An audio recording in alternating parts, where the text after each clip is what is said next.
이 비유의 온전한 그런 생각을 우리가 이해하려면 씨 뿌리는 자의 열정 이런 것도 생각해 볼 수 있고, 그리고 씨를 언제 뿌리느냐, 얼만큼 뿌리느냐, 이런 것도 우리가 얘기해 볼 수 있고, 여러 가지 측면에서 얘기할 수 있지만, 주요 골자는 네 가지 밭, 이 네 가지 밭의 이 상황을 우리 주님께서는 아주 강조하고 있다 하는 그런 생각이 들었기 때문에 이 네 가지 밭에 대해서 우리는 조금 생각해 보고자 하는 겁니다. 우리가 믿음 생활하면서 어떤 때는 말씀이 잘 들어오는 때가 있는데, 또 그 말씀이 아주 내 심령에 꽉 박혀서 그 말씀이 내 삶을 송두리째 바꿔놓는 그런 경우도 있어요. 제가 요즘 인터넷상에 이렇게 올라오는 그런 내용들을 이렇게 찾아보면서 제가 이 학창 시절에 정말 막 관심을 갖고, 그리고 상당히 이렇게 좋아했던 그 정철이라고 하는 사람의 그 영어 테이프, 이게 우리나라에 처음으로 막 뿌려지고 그럴 때 정말 센세이션을 일으켰거든요. 그런데 그분이 예수를 믿게 되고, 그리고 예수 믿고 믿음 생활하다가 정말 자기가 완전히 달라진 그런 삶을 갖게 된 이유에 대해서 얘기하면서 요한복음 1장에 영접하는 자, 곧 그 이름을 믿는 자들에게는 하나님의 자녀가 되는 권세를 주셨다라고 하는 이 영어 성경을 가르치다가 그 말씀이 그냥 자기 가슴에 팍 꽂혔대요. 그게 느껴졌다는 거예요. 그 말씀을 자기가 들었다는 거예요.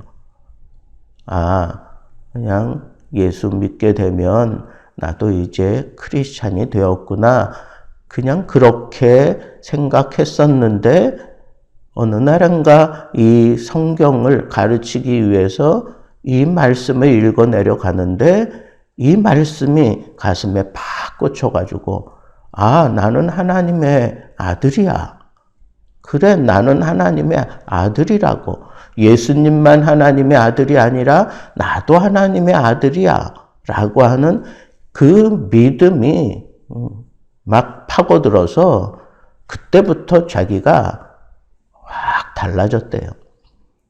그래서 그 아들의 권세를 자기가 말씀을 통해서 그런 것들을 깨달을 때마다 그것을 그냥 사장시키지 않고 썼다는 거예요.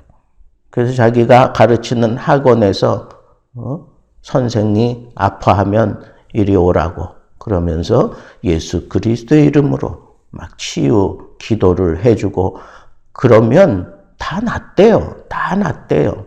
심지어는 아이들이 여드름도 고쳐주나요? 오라고 그래서 기도해주고 그랬더니 한 일주일 지나고 난 다음에 선물 사가지고 와서 다 낫다고. 자기는 확실한데요.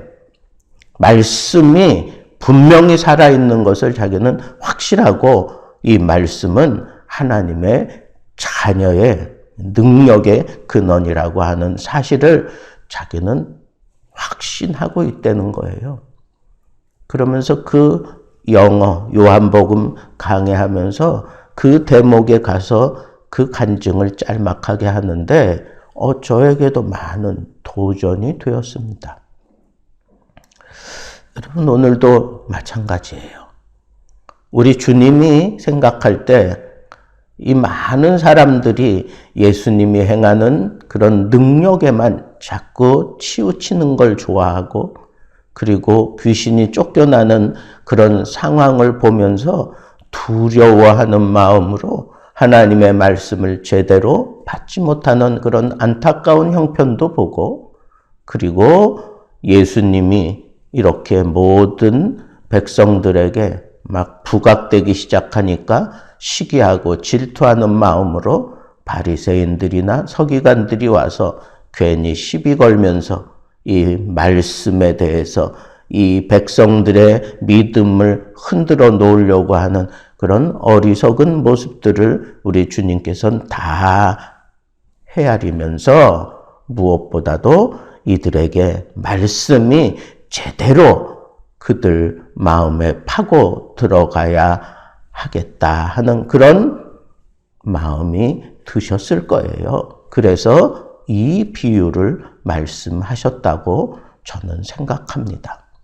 그래서 이 비유를 하시게 된 그 바로 이전의 상황의 말씀과 그리고 또 이후의 상황의 말씀을 이렇게 잘 연결해 보면 예수님의 그 속내를 우리가 조금은 헤아릴 수 있을 것 같습니다. 자, 이처럼 우리 주님이 이 비유를 말하고 난 이후에 사람들이 급 관심이 생겼어요. 말씀에 대한 관심.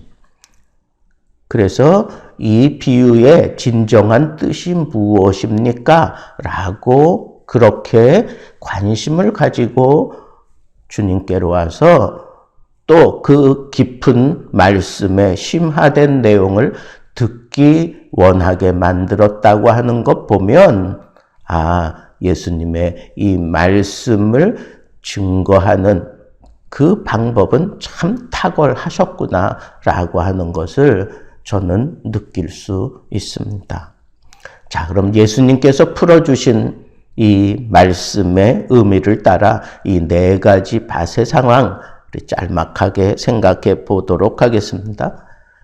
첫째는 씨는 말씀이다라고 그렇게 이해할 수 있습니다.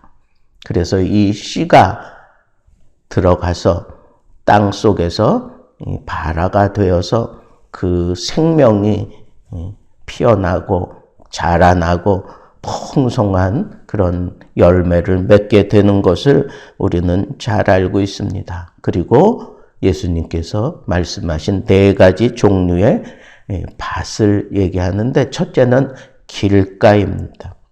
그런데 길가는 사람들이 걸어 다니면서 땅땅하게 굳어졌기 때문에 이 씨가 떨어지지만 그 떨어진 씨가 땅속으로 파고 들어가야 되는데 파고 들어가지 못하는 경우 사탄이 즉시 와서 이 씨가 떨어지자마자 와가지고 그것을 빼앗아 버렸다. 그렇게 얘기를 하고 있습니다.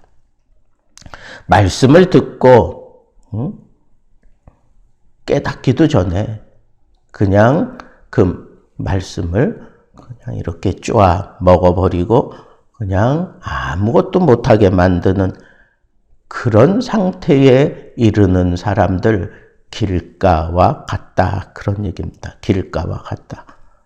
말씀을 듣고 깨달아야 그래야 생명이 피어나는데 이 말씀이 그들에게 떨어지지만 받을 수 없는 사람, 사탄이 아주 정확하게 그런 것들을 캐치하고 그 씨가 그 밭에 떨어지자마자 쪼아 먹어버리는 그런 사람도 있다라고 하는 겁니다.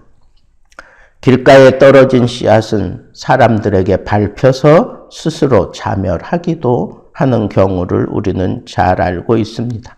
두 번째 밭은 돌밭입니다. 돌밭은 다른 공간복음서의 그 내용을 이렇게 종합해 보면 공통 분모는 아주 얇은 흙.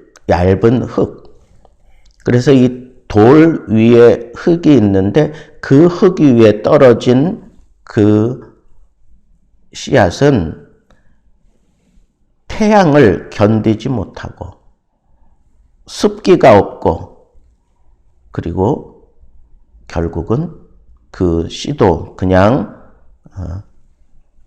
망가지고 마는 겁니다.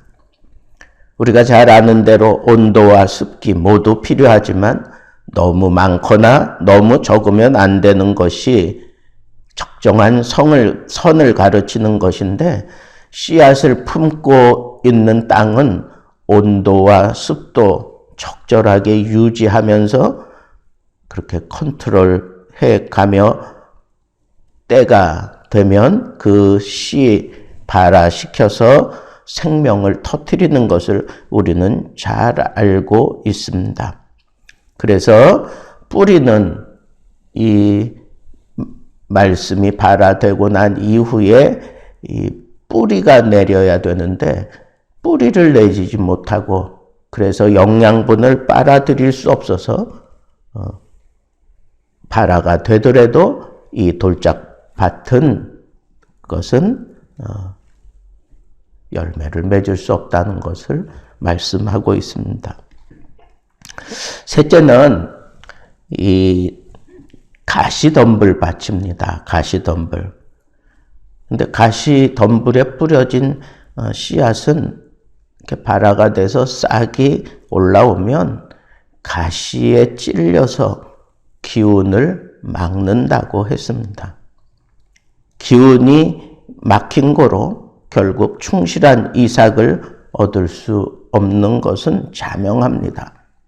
가시도 자라는 것에 시각을 모으고 있는 점이 특별합니다. 가시밭 안에 떨어져도 그 발화가 되고 자라나는 거예요. 자라나는데 그것이 지내는 중에, 그 자라나는 중에 그 말씀으로 인해서 그들이 기쁨을 얻고 이렇게 자라나는 중에 어떤 시험거리가 오거나 아니면 어떤 세상의 그런 유혹들이 그를 유혹할 때에 그냥 여지없이 다 무너지고 말아요.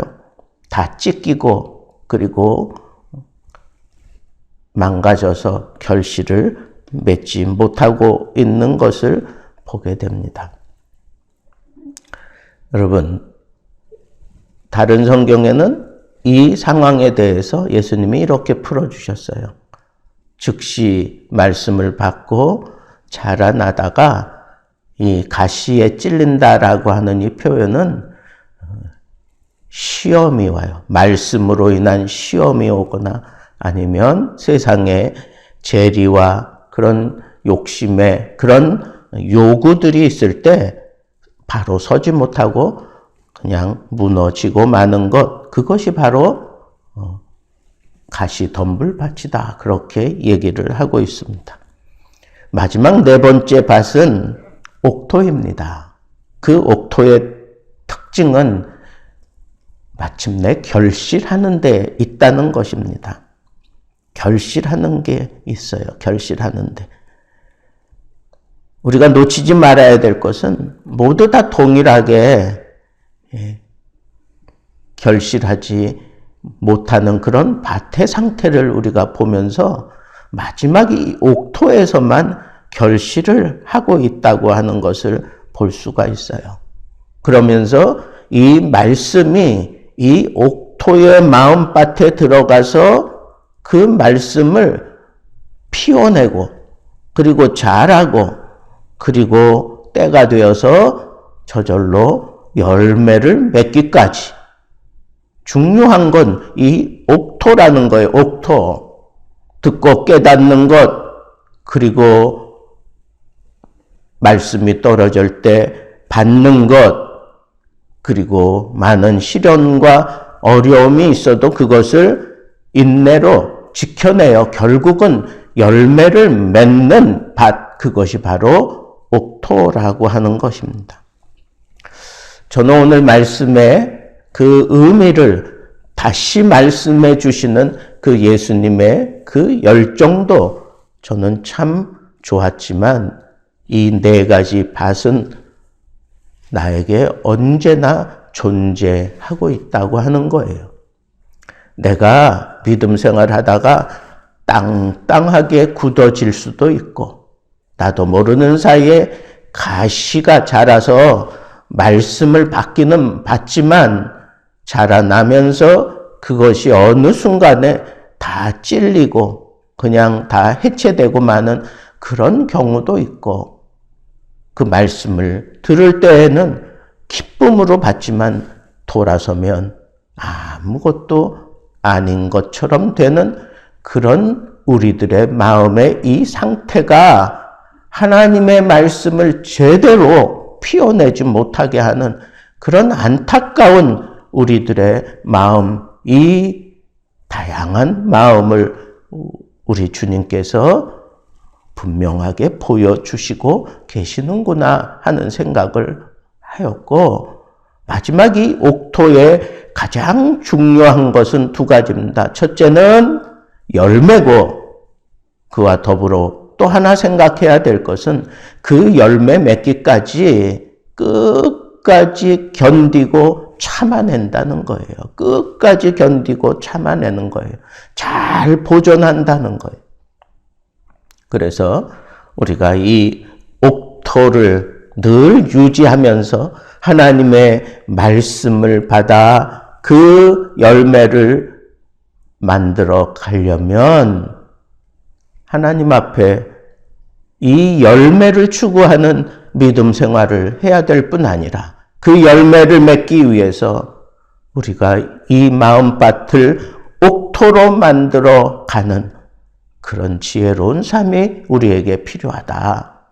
견딜 줄 알아야 되겠다. 이 말씀에 집중해서 그 말씀이 떨어졌을 때 내가 어떤 상황에서도 그 말씀의 생명을 피워내고, 그리고 그 말씀으로 내가 온전한 결실을 맺을 때까지 내가 지켜내고 마침내 열매를 맺어서 하나님께 영광이 되고 많은 사람들에게 이 열매를 나누어 줄 아는 그런 멋진 믿음의 삶, 말씀의 삶을 살아야 되겠다 하는 이런 마음이 생겼습니다.